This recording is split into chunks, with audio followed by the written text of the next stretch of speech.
안녕하세요. 되게 어색하네요. 그쵸, 다들 모르시죠? 네, 아무튼 인사드리겠습니다. 저 수학 강사 이정환입니다. 고2 지금 현재 고2 학부모님들이시죠?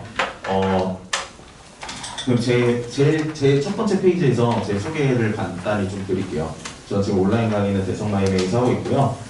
현재 고3 수업은 도각학원이랑 명인학원이랑 비전21학원에서 진행을 하고 있고, 강남대성 본관과 지금 생긴 그 S1, S2관 있죠. 네, 거기에서 지금 마감하고 있는 강사라고 하시면 될 것 같습니다.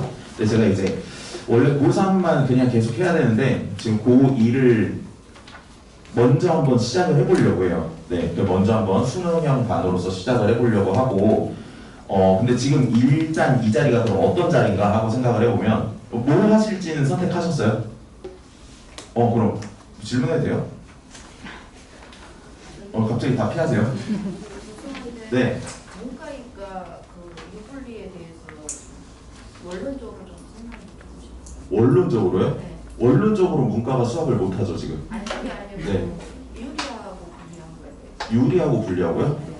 아, 좀 전에 원장님이 그 문과가 지금 찬반밖에 지금 성적이 안 되는 상황이기 때문에 더 불리하다고 말씀하셨던 것 같아요. 그러니까 지금 어머니께서는 뭐가 궁금하신 것 같으시냐면, 갑자기 약간 질문 세미나 형태로 바뀐 것 같은데 설명이가 왜 문과가 불리한가? 다 거의 대부분 이과시죠. 네. 어머님 지금 결정하시는 중인 거예요? 저희는 맨날 싸우고 있어요. 맨날 싸우고 계세요? 그러면 제가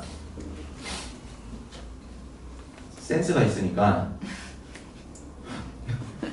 설명회를 어머님들께 확실히 도움이 더 될 만한 걸로, 저런 게 궁금하신 거예요 지금 대부분. 이제 제가 원래 오늘 말씀드리려는 거 뭐였냐면, 왜 미적분이 유리하냐에 대해서 말씀을 드릴 건데, 문과나 이과 중에 그럼 이과가 왜 유리한지도 말씀을 드릴게요.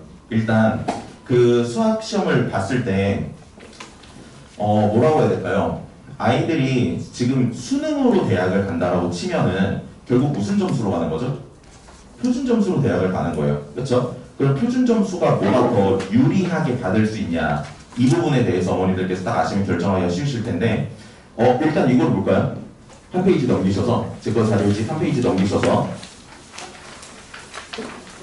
2022학년도 6월 평가원 등급컷이라고 해서 제가 지금 넣어놨죠. 그렇죠? 어머니들 지금 펜 다 있으세요? 네, 펜으로 체크하시면 들으시면 됩니다.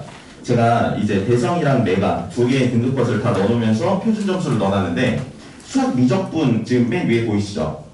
거기에 최고점이 표준 점수 몇 점이죠? 147이죠. 근데 밑에 기하 보면 최고점 몇이죠?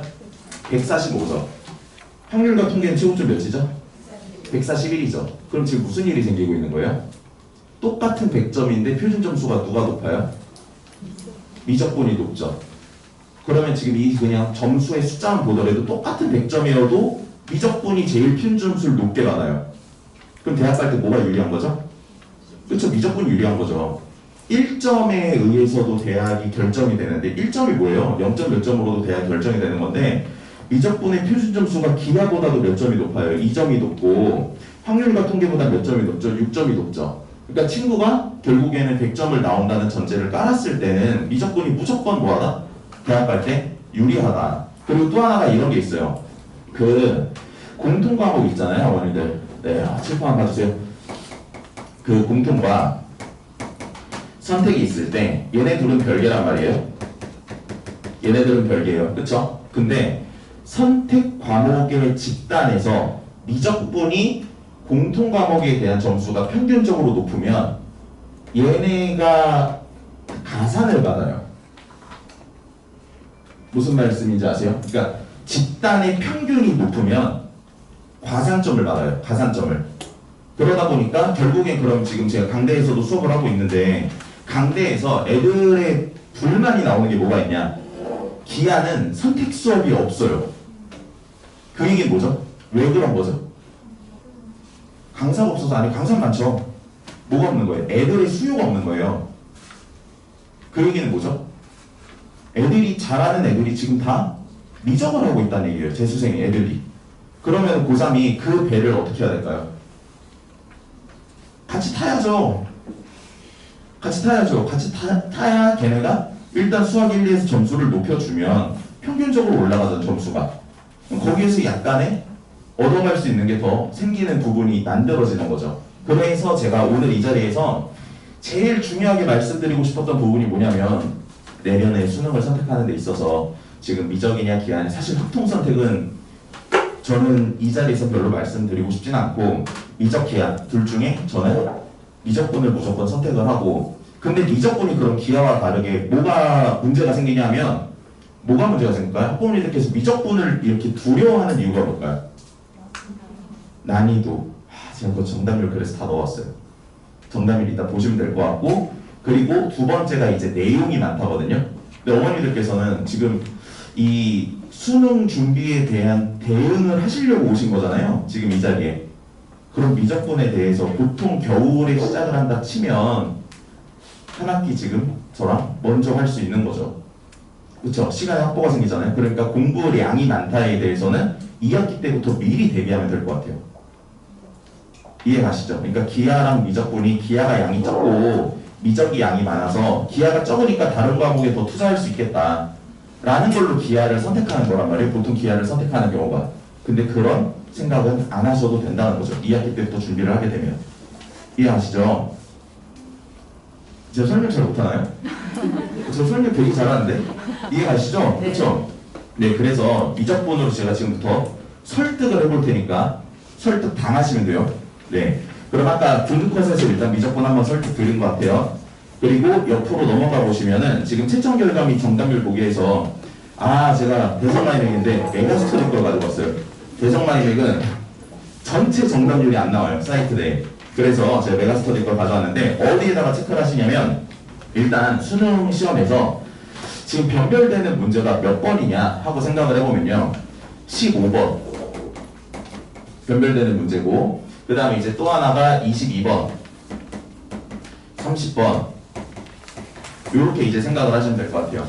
1등급 애들은 사실 22, 30에서 변별이 생기는 거고 이게 1등급이랑 100점의 변별 라인이라고 보시면 될 것 같고요. 그럼 1등급이랑 이제 2등급의 변별 라인은 어디서 생기냐라고 했을 때 14번이랑 21번이랑 29번까지 껴서 요거를 이제 맞추냐 틀리느냐에 따라서 1, 2등급이 결정된다라고 생각하시면 될 것 같아요. 선생님 그럼 틀려도 되는 문제가 너무 많은 거 아니냐? 이거 보시면 돼요. 6월 평가원 등급컷 보시면 수학 미적분의 등급컷 보실래요? 1등급 컷이 대성이 81로 떴었고 메가가 82로 떴었어요. 이런 시험이 없었거든요, 사실. 원래 수능 시험의 1컷이 보통 몇인지 아세요? 88에서 92거든요. 근데 지금 커트라인 보니까 어떻죠? 81에서 82점이죠. 그럼 이 얘기는 4개를 틀려도 1등급이라는 얘기예요, 지금. 4점짜리 4개를. 그러면 여기서 생각을 한번 해볼게요. 1등급이랑 100점은 여기서 결정이 되고 1등급을 받으려면 요 6개 중에서 몇 개를 맞추면 됩니까?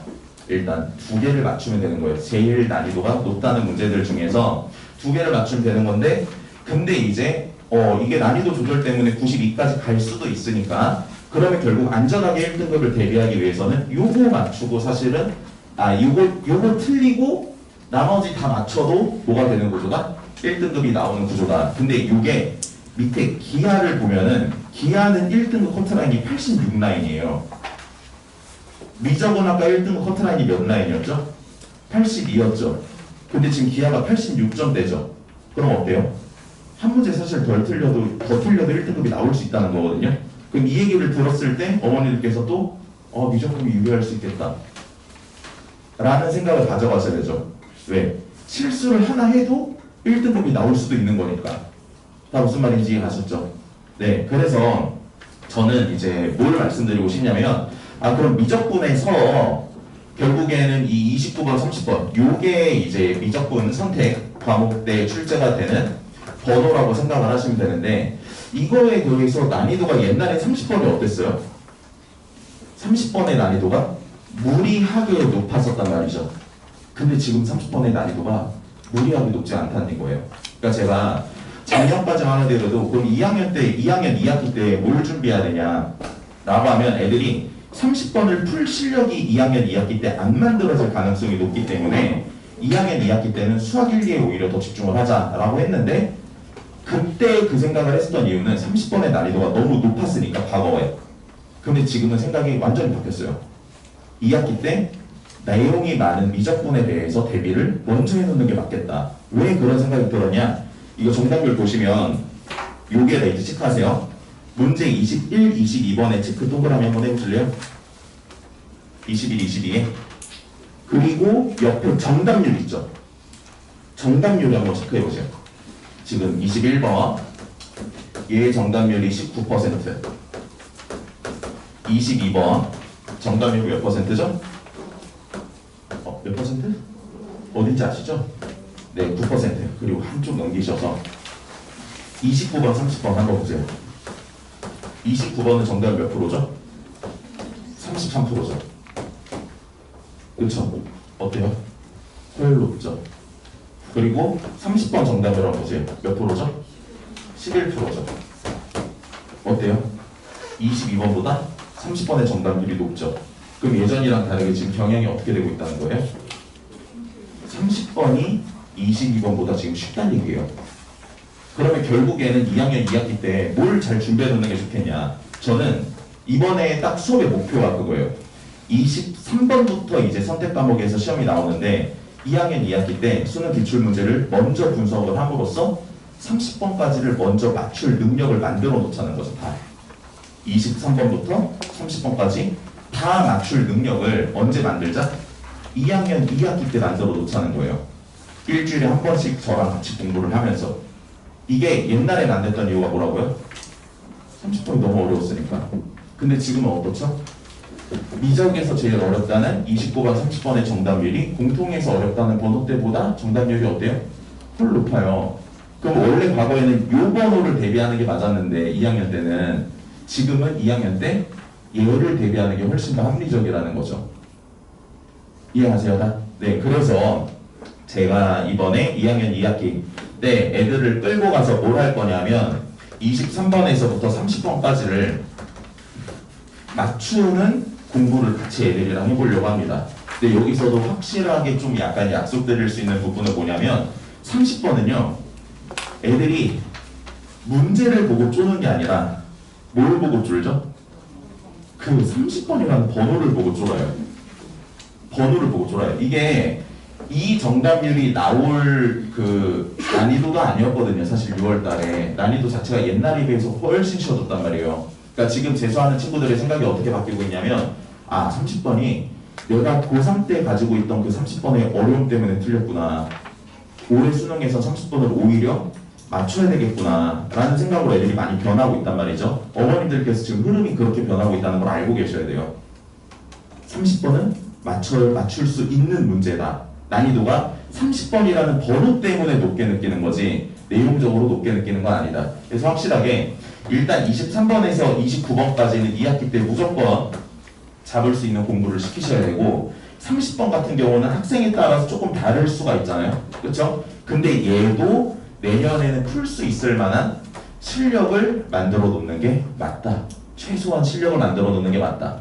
다 이해하시죠? 네, 그러면 이렇게 학습 목표를 좀 아시면 될 것 같고 그럼 기하도 이제 뭐 궁금하실 수는 있으실 것 같아서 기하도 한번 체크를 해보면 기하의 29번, 30번만 보실래요? 기하의 29번을 보면 정답률이 몇 프로죠? 25%죠. 희한하죠? 30번의 정답이 몇 프로죠? 9%죠. 왜 이런 일이 생길까요? 아니, 어머님들께서 다 그렇게 하시잖아요. 미적이 어렵다. 기하는 그래도 쉬우니까 기하를 해볼까에 대한 생각을 했던 건데 정답률 어때요? 낮잖아요. 그러니까 기하를 선택을 한다고 기하의 30번이 미적의 30번보다 더 쉽다라는 말할 수가 없는 거예요. 그걸 푸는 입장에서는 정답률이 오히려 지금 더 낮게 나오고 있는 거죠. 그리고 진짜 중요하게 봐야 될 부분이 그 기하의 공통 한번 보실래요? 공통의 21번이랑 22번 이건 똑같은 문제잖아요. 공통이니까 여기 정답률 한번 보실래요? 보면 어떻게 나와 있죠? 21번 정답률 몇 프로? 그렇죠, 14%. 30번 정답률은요? 5%. 그럼 여기서 알 수 있는 부분은 또 뭐예요? 문제가 똑같은데 기하는 애들의 정답률이 낮아요. 그럼 아까 제가 처음에 말씀드렸던 것처럼 평균적으로 공통 과목의 점수가 높으면 혜택을 받을 수 있다고 그랬잖아요. 집단 싸움이니까. 근데 얘네들이 앞부분도 못하고 있는 게 지금 보이죠. 그러니까 결론은 뭐다? 뭘 선택하셔야 된다? 그렇죠. 확실하게 무조건으로 밀고 붙여야 된다. 그럼 이제 이쯤 되면 설득이 거의 끝나지 않았나요? 그렇죠. 무조건으로 정하셨죠, 이제. 지금까지 계속 고민하셨을 텐데 한 10분 안 걸린 것 같아요. 설득하는데. 네. 이걸 왜냐면 숫자로 보셔야 돼요. 이렇게. 그냥 어디 가서 예를 들어 평가원의 점수표 이런 거 있잖아요. 점수표가 어떻게 만들어졌냐 그 내용을 봐도 이해가 안 가요. 그 말이 되게 애매하게 써 있어요. 평균적으로 높으면 뭐 어떻게 되더라, 되게 애매하게 써 있는데 이번에 고3 애들이 시험을 본 6월달 결과로 어머니들께서 숫자로서 확실하게 확인을 하시길 바랍니다. 네. 그래서 저는 이제 2학기 때 그러면 무슨 수업을 진행을 할 거냐. 이 출제 경향이랑 학습 전략은 이번에 경향들이니까 읽어보시면 될 것 같고요. 제가 딱 수업할 부분만 말씀을 좀 드리도록 할게요. 수업이 궁금해서 오신 거 맞죠? 네. 제가 무슨 수업을 할 거냐면 개념 수능 수업을 할 건데요. 이제 미적분만 진행하는 수업을 할 겁니다. 미적분만. 그래서 제가 지금 진행하는 수업은 뭘 할 거냐면 고3 애들이 겨울방학 때 하는 기출 분석 있죠. 실전 개념, 수능에 맞는 개념과 기출 문제를 분석하는 수업을 2학기 동안 해서 미적분에서 봐야 될 주요 기출 분석을 아이들이랑 다 할 거라고 생각을 하시면 될 것 같아요. 교재도 올해 강대에서 그 애들이 다 좋다고 말했던 교재, 이제 뭐 평가 1등 했는데 그 1등을 애들을 만족시켰던 교재랑 그리고 이번에 겨울방학 때 제가 애들한테 했었던 수업 교재 있죠. 그걸 가지고 그대로 진행을 할 거예요. 그러니까 원래는 작년에는 이랬단 말이에요. 수능을 미리 준비하는 고2반 애들 수업을 할 때 난이도를 좀 낮춰서 갔었는데 올해는 저는 난이도를 낮춰서 진행할 생각이 없어요. 그냥 고3 애들이랑 고3 올라가는 시기에 하는 수업을 똑같이 진행을 하려고 해요. 왜 그러냐? 쉬운 난이도로 제가 2학년 2학기 때 시켰다가 3학년 올라가면서 난이도를 확 높였더니 애들이 익숙하지가 않으니까 너무 힘들어요. 그래서 제가 이제 가졌던 첫 번째 생각이 뭐냐? 그럼 처음부터 힘들게 하자. 처음부터 그냥 힘들게 가면 그 난이도에 익숙해진다. 이게 사람이 되게 웃긴 게 난이도에 익숙함의 차이가 되게 큰 것 같아요. 그래서 이게 미적분에서도 미분과 적분 파트 있잖아요. 거기는 그래도 난이도를 높게 일단 공부해 놓는 게 맞거든요. 그래서 기출문제에 나왔던 옛날에 너무 무리스러웠던 30번의 수준은 제가 당연히 안 나올 거니까 안 할 건데 6월달이랑 작년 수능에서 나왔던 30번 수준까지는 이번 2학년 2학기 때 다루려고 해요. 그럼 아이들은 그거를 봤을 때 애들 걸로 만들 수 있냐 이게 중요한 건데 사설에서 나오는 30번은 되게 무리스러운 경우가 많지만 평가원 30번 같은 경우는 평가원이 어떤 집단인지 아시죠? 수능을 만든 기간인데 평가원 30번 애들이 설명을 듣고 와, 뭔 말인지 모르겠다 이러는 친구가 없어요. 그때 못 푼 거지. 끝나고 나서 들었을 때 문제 자체가 깔끔하다 보니까 생각하는 방법만 잘 배우면 충분히 지들 걸로 만들어낼 수가 있거든요. 그래서 2학년 2학기 때 저는 지금까지 나왔던 주요 평가원 문제로만 진행을 할 거예요. 평가원 문제로만 나왔던 지금 경향에 맞는 기출 문제를 분석하고 선생님 그럼 개념은 어떡하냐? 개념 같은 경우는 교과서를 기반으로 한 수능형 실전 개념을 가르치려고 합니다. 근데 제가 이제 이 부분에 대해서 좀 설명을 드릴게요. 그 개념을 싣다 미적분에서 제가 지금 중요하게 생각하는 세 개를 거기다 그냥 딱딱딱딱 넣어놓은 건데 어머님들께서 제일 일단 먼저 아셔야 될 게 이런 것 같아요. 제가 지금부터 설명드리는 걸 딱 들어보시면은 저 사람이 수능을 어떻게 생각하고 있나를 아실 텐데요. 일단 제일 먼저 구분을 이렇게 짓고 싶습니다. 수능 수학대 타 과목 이렇게 지어볼게요. 근데 타 과목 중에서도 이제 바탕 쪽에 조금 더 집중을 해서 어머니께서 들으시면 될 것 같은데 수학을 애들이 제일 힘들어하죠, 사실. 타 과목에 비해서 수학을 힘들어하는 이유가 뭘까요?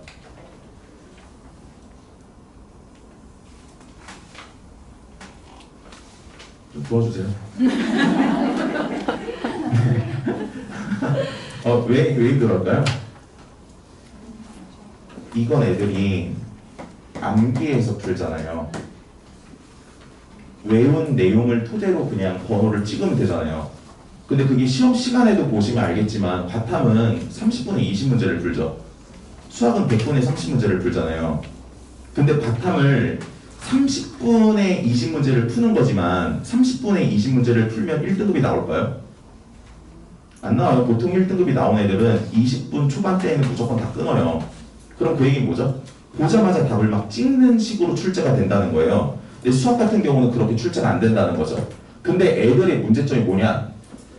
이 공부 방법을 여기에다가 적용을 시켜요. 그러니까 지금 제 말 어려우세요? 수학은 외워진 내용을 어느 정도 개념을 외운 상태에서 그 개념을 활용해가지고 문제를 풀어야 되는데 이걸 활용하는 힘이 애들이 없다는 거죠. 왜 그 힘이 없을까요? 이렇게 공부를 하니까. 그럼 제가 이제 강대 애들이나 뭐 외부에 있는 애들이랑 비교를 해봐도 애들이 이렇게 할 수밖에 없는 이유가 있어요. 왜 이렇게 하냐? 이런 수업이 먹히거든요, 애들한테. 이런 수업이라는 게 뭐냐면 수업을 테마별로, 유형별로 다 쪼개서 하는 수업이에요. 수업을 수학인데 테마별, 유형별로 다 쪼개서 아이들에게 설명하는 게 과탐을 설명하는 것처럼 이런 것들이 나올 수 있어 라고 하나씩 다 쪼개서 설명한단 말이에요. 그럼 여기서 생기는 문제가 뭐냐? 그게 안 나오면 어떡할 거예요? 그렇잖아요. 30번엔 이런 주제가 나왔었어 라고 애들한테 설명을 했어요. 근데 이게 수능에 안 나와요. 그럼 얘는 이걸 못 풀어요. 타 과목 같은 경우에는 더 이상 나올 수 있는 게 없어요. 제가 선생님들랑 얘기를 해보면 이미 다 나왔던 거에 대한 변형 형태들이란 말이에요. 근데 수학 같은 경우는 변형이 되더라도 이게 변형된 건지 애들이 몰라요. 아예 식이나 모든 게 싹 다 바뀌어버리니까. 그럼 결국에는 문제를 잘 풀기 위해서 뭘 해야 되냐라고 했을 때 이 활용하는 힘을 길러야 된다는 거죠. 그래서 제가 수업을 할 때는 애들한테 저는 이런 수업 자체를 선호하지 않아요. 제가 이제 강대에서도 애들이 그런 평가를 좋게 한 이유가 뭐냐, 보통의 수업들이 이렇게 진행이 되는데 저는 이 수업을 추구하지 않고 어떤 수업을 추구하냐면 하나의 내용이 있었을 때, 하나의 개념이 있었을 때 이 개념이 문제 속으로 어떻게 이렇게 확장되는가를 설명을 한단 말이에요. 이해하세요? 그러면 요걸 가지고 이걸 확장되는 능력을 애들이 지금 배운 상태이기 때문에 이걸로 이렇게 1대1로 매칭이 되는 게 아니라 하나의 개념을 가지고 문제가 어떻게 바뀌는지 간에 풀 수 있는 힘을 만들어내는 게 제 수업이라는 거예요. 그럼 도대체 이렇게 풀 수 있는 힘을 만들어내기 위해서 개념을 어떻게 배워야 되냐? 개념은 교과서를 기반으로 해서 약간 수능에서는 교과서 이런 부분을 중요시 생각해 라는 걸로 진화시켜서 배워야 될 필요가 있는 거고, 또 하나는 이런 거 제가 딱 이 얘기를 해드릴게요. 문제가 방정식과 관련된 미분이 나왔다. 이게 보통 30번의 단골 주제거든요. 그럼 이걸 봤을 때 아이들이 보통 어떻게 하냐? 저희가 이제 고1, 2 때는 어디에 집중해서 방정식을 다루냐면 방정식의 근을 구하는 데 집중해서 보통 훈련들 합니다. 내신 같은 경우도 보통 방정식의 근을 구하는 데 훈련을 하죠. 근데 수능에서 출제된 30번 같은 경우는 방정식이 문제에서 이렇게 주어지잖아요. 그랬을 때 이걸 가지고 그대로 풀게 출제하는 경우가 별로 없어요. 무슨 말이냐? 얘를 가지고 식을 더 보기 좋게 바꿔야 돼요. 그런 다음에 방정식을 풀어나가는 거거든요. 그러니까 애들이 잘못하고 있는 지점이 뭐냐? 어떤 설명을 못 들어서 애들이 30번이나 29번을 푸는데 힘들어하냐? 뭐 때문에 힘들어하는 거죠? 얘들아, 잘하는 애들은 이걸 보고 어떻게 하면 다루기 쉬울까를 먼저 생각을 한다. 그리고 이렇게 바꿔서 보는 게 편할까? 이렇게 바꿔서 보는 게 편할까? 이렇게 바꿔서 보는 게 편할까에 대한 고민을 하고 제일 보기 편한 형태를 가지고 문제를 풀어나간다. 근데 너네들은 생각 자체가 어디서 끊기냐? 계속 요것만 쳐다보고 있는 거예요. 그러니까 결국 애들한테 애들이 문제를 좀 더 잘 풀기 위해서 어떤 설명을 들어야 되는 거냐면 맨 처음에 어떤 어려운 방정식이 나와. 그럼 그 방정식을 그대로 보는 거야? 아니야. 더 좋게 보기 좋게 바꿀 수 있니? 라는 걸 물어봤을 때 얘가 바꿀 수 있어요. 라고 했을 때 그 생각을 저랑 같이 나눠보는 게 문제를 잘 풀기 위한 방법이라는 거죠. 이 한마디가 애들의 30번과 20번의 문제풀이 능력을 결정을 합니다. 어머니들께서 지금 딱 머릿속에 박히시지 않아요? 안 박히시는구나. 이런 거 별로 안 좋아하시죠? 방정식 이런 거 별로 안 좋아하시는구나. 그러니까 이런 거요. 방정식을 풀 때, 접근할 때 질문 드릴게요. 그대로 볼래? 바꿔서 볼래? 바꿔서 볼래? 이걸 문제를 딱 읽으면서 할 수 있냐 없냐가 중요한 건데 바꿔서 볼래? 그대로 볼래라는 걸 말로 이렇게 듣지 않으면 본인이 스스로 얻어내는 데는 몇 년이 걸리는 거고 저 이제 문제도 만들고 컨텐츠도 제작을 하고 그걸 맨날 분석하는 사람이잖아요. 그 사람이 갖는 생각은 보기 좋게 바꿔서 봐야 된다는 거예요. 이거 한마디 듣는 거랑 못 듣는 거는 완전 다르다는 거죠. 근데 수능 공부는 어떻게 해야 된다? 모든 단원에 대해서 그 한마디 한마디씩 쌓여야 돼요. 내신이랑 수능의 차이점이 그겁니다. 내신 같은 경우는 그냥 봤을 때 즉각 풀어야 되는 건데 수능은 생각하는 힘을 요구하는 게 수능이에요. 그럼 생각할 수 있는 힘을 기르는 게 되게 중요하다는 거죠. 이거를 제가 이번에 미적분 수업 때 개념 수업을 그런 식으로 끌고 갈 거고 그런 형태로 끌고 가서 애들이 이 평가원에서 출제된 문제들을 분석한 후에 다시 새롭게 평가원에서 어떤 문제가 나왔을 때 맞출 수 있는 힘을 기를 거예요. 애들이랑 같이 길러 나갈 겁니다. 네, 그렇게 제가 수업을 끌고 가신다고 생각하시면 될 것 같아요. 다 이해하셨죠? 그 한마디가 중요한 거예요. 한마디. 그 한마디를 강조해서 가르치는 수업을 선택을 해서 들어야 수능에서 실패가 없다. 그걸 아셔야 돼요. 애들이 재수 때도 생각을 잘 못 바꾸는 이유가 그것 때문에 그래요. 한 번 잘못 배우잖아요. 그럼 그걸 고치기가 진짜 힘들어요. 처음 수능을 배울 때 처음부터 잘 배워야 돼요. 아시겠죠? 네, 제가 저렇게 잘 끌고 가겠습니다. 그래서 이번 2학기 때 제가 수업을 할 거는 개념을 씹다 미적분을 수업을 할 거고요. 과제는 친구들에 따라서 조금 다르게 진행을 하려고 해요. 어떤 친구 좀 미적분을 했다라는 친구들한테는 기출문제를 더 과제로 풀리게 할 거고 내가 아직 난 미적분에 대해서 기출문제를 막 들어가기가 너무 힘들다 평상시에 보기가 힘들다 하는 친구들은 계산력이라도 많이 길러놔야 되니까 센이랑 센수학 있죠? 네, 센수학 무시하시는 거 아니죠? 아, 센수학 계산하는데 진짜 중요한 책이에요. 센수학을 2학기 때 풀리시는 걸 추천을 하고 그리고 추가적으로 더 할 수 있으면 기출문제 푸는 걸 추천합니다. 어머니들 제가 질문 하나 드릴게요. 강대에서 애들이 센 푸는 애가 있을까요 없을까요? 엄청 많아요. 내신 때 다 했잖아요. 근데 엄청 많아요. 왜 할까요? 그러면 애들이 그걸? 애들이 못해서 할까요? 아니죠. 수능에서 1, 2등급이 나왔던 애들인데 다시 공부할 때 그걸 왜 하는 거죠? 일단 기본적으로 미적분은 계산이 안 되면 시험을 잘 볼 수가 없어요. 미적분은 계산이 굉장히 중요한 과목이기 때문에 그거를 3학년 올라갔을 때 늦게 시키지 마시고 2학기 때 한 번 더 제대로 시켜놓는 게 맞지 않나 싶어요. 그래서 저는 그렇게 기출 분석과 애들의 계산력을 높이는 수업을 잘 진행해 보도록 하겠습니다. 네, 그럼 저는 설명 여기까지 드리면 될 것 같고 미적분에 대한 커리큘럼은 제가 맨 뒷장에 넣어놨어요. 일단 한 13회 정도 진행하게 될 것 같습니다. 매주 1회씩 내신 기간 휴강하고 13회 정도 진행이 될 것 같고요. 나올 수 있는 주제는 다 다뤄서 애들에게 수업을 끌고 갈 거니까 어머니들께서 그 부분은 걱정 안 하셔도 될 것 같아요. 네, 그래서 여기까지 말씀드리고 내려왔습니다. 네, 감사합니다.